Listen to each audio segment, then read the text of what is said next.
नमस्कार मैत्रिणींनो, स्वागत आहे तुमचं आणखी एका नवीन व्हिडिओमध्ये. तर आजच्या व्हिडिओमध्ये आपण प्रिन्सेस कट ब्लाऊजचं डायरेक्ट कपड्यावर कटिंग बघणार आहोत. 34 साईजचं हे ब्लाऊज आहे आणि मापाच्या ब्लाऊजवरून आपण मापे घेऊन डायरेक्ट कपड्यावर टाकणार आहोत. बिना अस्तरचा साधा ब्लाऊज आहे. डेली यूजसाठी तुम्ही या पद्धतीचा प्रिन्सेस कट ब्लाऊज अगदी कमीत कमी वेळात शिवू शकता. तर चला आपण वेळ न घालवता व्हिडिओला सुरुवात करूया. तर आपण इथे एक ब्लाऊज घेतलेला आहे आणि त्या ब्लाऊजवरून आपण मापे घेणार आहोत. तर बघा, ब्लाऊजची पूर्ण उंची आहे 13 इंच. 13 इंच आपल्या ब्लाऊजची उंची आहे, 13 इंच. तर असा ब्लाऊज आता समोरच्या बाजूने आपण हे करून घ्यायचा आहे. तर बघा, आपण छातीचं माप घेणार आहोत.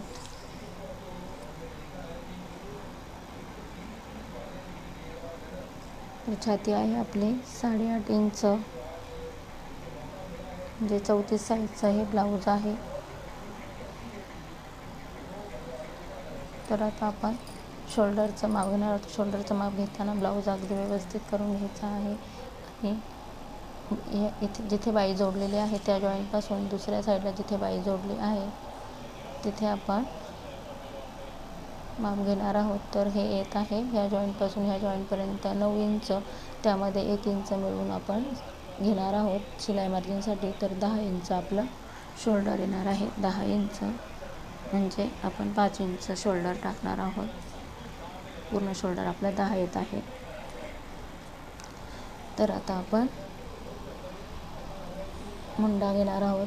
तर मुंडा घेताना इथे आपण जिथे आपली मुंडा आहे जॉईंट झालेला आहे बाही, तिथे अशी सरळ रेष मारून घ्यायची आहे आणि शोल्डरपासून खाली मोजायचं आहे. तर हे आपलं येत आहे 5.5 इंच. तर 5.5मध्ये अर्धा इंच मिळून आपण 6 इंच मुंडा घेणार आहे. म्हणजे वरती शोल्डरमध्ये आपलं 6 इंच, अर्धा इंच जाणार आहे. त्यासाठी आपण इथे 6 इंच मुंडा घेणार आहोत. तर आता पुढच्या गळ्याचं माप घेणार आहोत आपण. तर पुढचा गळा आहे आपला 5.5 इंच. त्यामध्ये अर्धा इंच मिळून आपण 6 इंच ब्लाऊज म्हणजे कटिंग करताना आपण घेणार आहे. 6 इंच पुढचा गळा घेणार आहोत.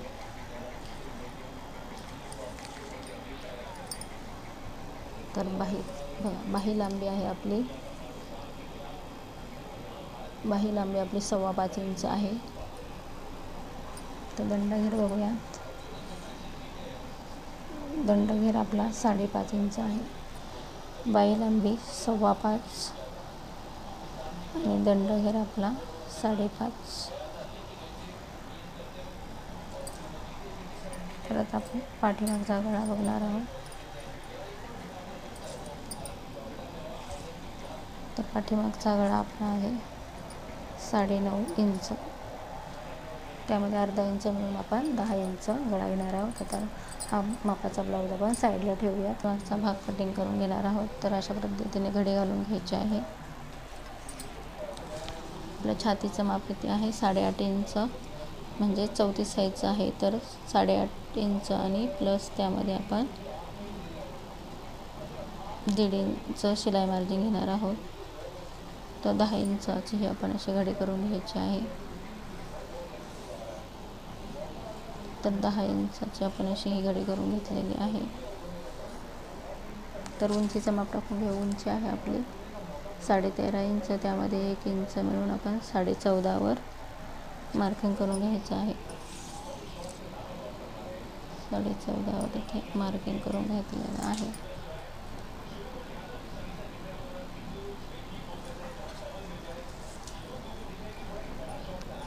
तर अशा प्रकारे सरळ लाईन आखून घ्यायची आहे. तर मुंडा आपण घेतला होता. शोल्डरचं माप टाकून घेऊया. शोल्डर आपलं पूर्ण शोल्डर 10 आलेलं, तर त्याचा हाफ करायचा आहे 5 इंच. मुंडा आपला 6 इंच.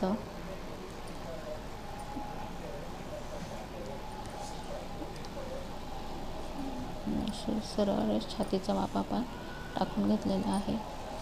कमरेचं माप तेच ठेवायचं आहे खाली. तर पाठीमागच्या मुंड्याचा शेप देण्यासाठी 1.25 इंचावर 1 पॉईंट द्यायचा आहे. या साईडने आपले हे 1.5 इंच शिलाई मार्जिन. आणि असा शेप देऊन घेऊया पाठीमागच्या मुंड्याचा.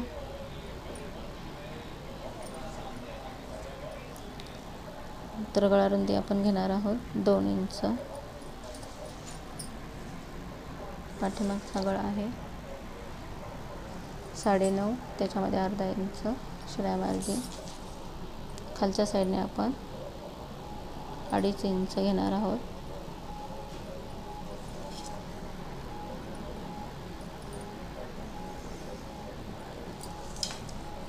आणि इथे मी गोल गळ्याचा आकार देत आहे. अशा प्रकारे इथे मी गोल गळ्याचा आकार दिलेला आहे.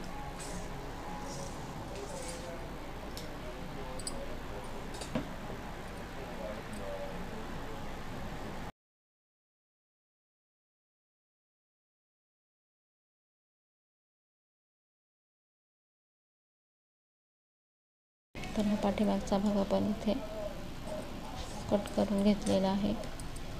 फिटिंगच्या इथे कट देऊन घेऊया. गळा रुंदीला इथे कट देऊन घेऊ. तर पाठीमागचा गळा आपण कटिंग करून घेणार आहोत.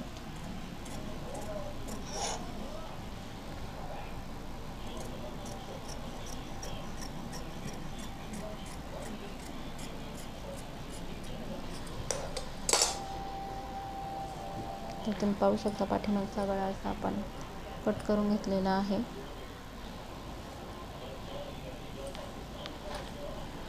तर पाठीमागचे टक्स देणार आहोत. टक्स देण्यासाठी 4 इंचावर मार्किंग करायचं आहे आणि उभा टक्स पण 4 इंचावर आपण देणार आहोत. आणि अशा पद्धतीने पाठीमागचा टक्स आपण घेतलेला आहे. तर आता आपण फ्रंट पार्टचं कटिंग करूया.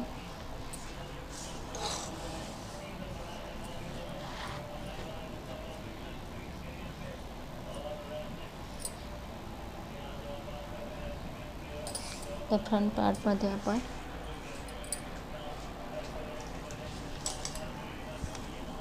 13 इंच आहे. प्रिन्सेस कटमध्ये आपण फ्रंट पार्टमध्ये पण 1 इंचच वाढवायचं असतं. तर 13 इंच 13.5 मध्ये आपण 1 इंच सोडून 14.5 मार्किंग करून घेऊया.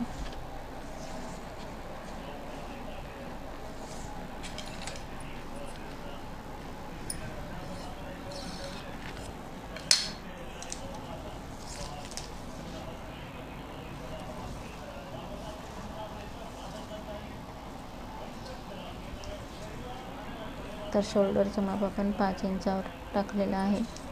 मुंडा 6 इंच. अशा प्रकारे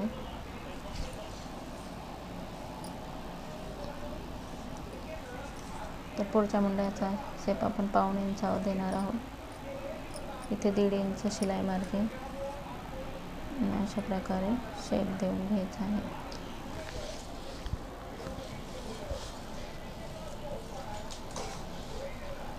तर पुढचा गळा आहे आपला 6 इंच. खालच्या साईडने आपण 2.5 इंच ब्रॉडनेस ठेवणार आहोत. आणि हे पॉईंट आपण असे जोडून घ्यायचे आहेत. तर गोल गळ्याचा आकार देऊन घेऊयात. आता बस्ट पॉईंट करण्यासाठी शोल्डरच्या साईडने आपण छातीचा चौथा म्हणजे छाती आपली 8.5 इंच, त्यामध्ये 1 इंच मिळवून आपण 9.5 इंचावर एक मार्किंग करून घ्यायची आहे.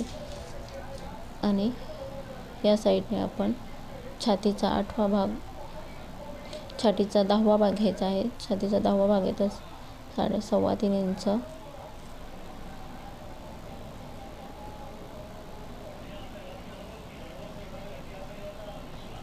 सव्वा 3 इंच. तेच अंतर खालच्या साईडने पण ठेवायचं आहे 3.25 इंच. आणि इथे असं मार्किंग करून घ्यायचं आहे.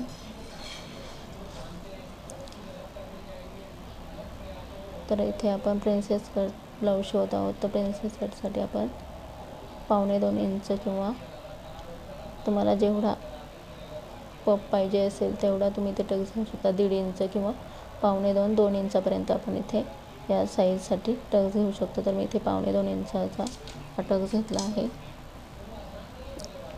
आणि असं मार्किंग करून घ्यायचं आहे. आता इथून आपण मुंड्यामध्ये शेप देऊन घ्यायचा आहे या पद्धतीने.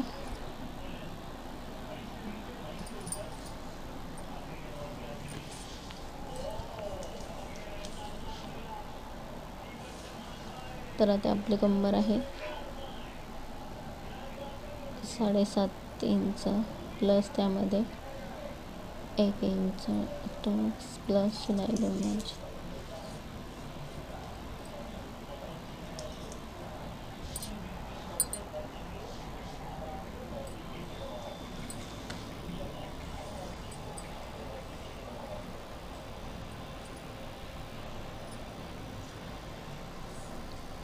तर छातीचा आपला भाग 8.5 आहे, त्यामध्ये 1.5 इंच आपलं शिलाई मार्जिन आहे आणि प्लस फ्रंट पार्टमध्ये इथे आपण अर्धा इंच वाढवणार आहोत आणि खालच्या साईडला आपण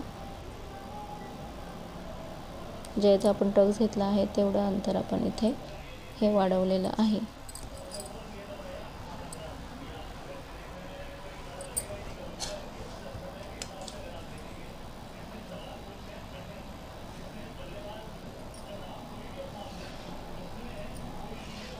तर हे एवढं अंतर आपण इथे फ्रंट पार्टमध्ये वाढवून घेतलेलं आहे. तर आता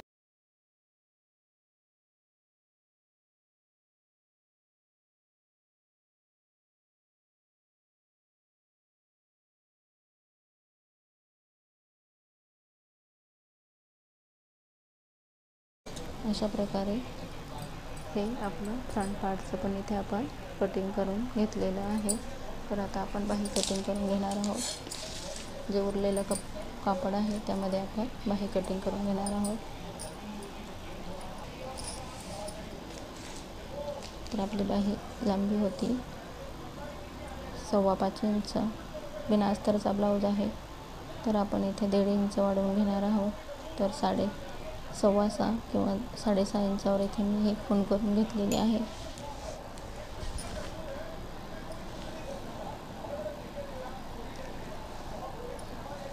अशा पद्धतीने मी इथे मार्किंग करून घेतलेलं आहे. तर आता आपण कॅप हाईट घेणार आहोत 3 इंचावर.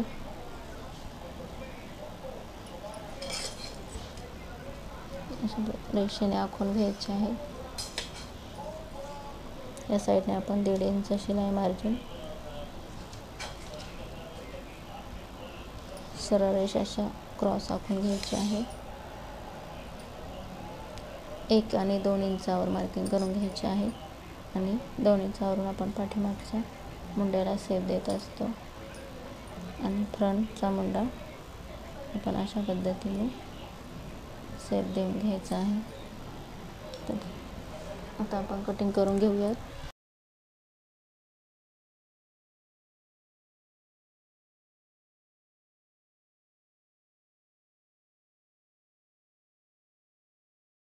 कटिंग करून झालेलं आहे. तुम्ही पाहू शकता प्रिन्सेस कट साधा डेली वेअरसाठी तुम्ही अशा पद्धतीने कटिंग करू शकता. कमीत कमी वेळामध्ये अशा पद्धतीचं हे कटिंग आपण केलेलं आहे. तर अशा प्रकारे साधा प्रिन्सेस कट ब्लाऊजचं खूप कमी वेळामध्ये आपण इथे डायरेक्ट कपड्यावर कटिंग केलेलं आहे ब्लाऊजवरून मापे घेऊन. त्यामुळे आजचा व्हिडिओ नक्कीच तुम्हाला आवडला असेल. धन्यवाद.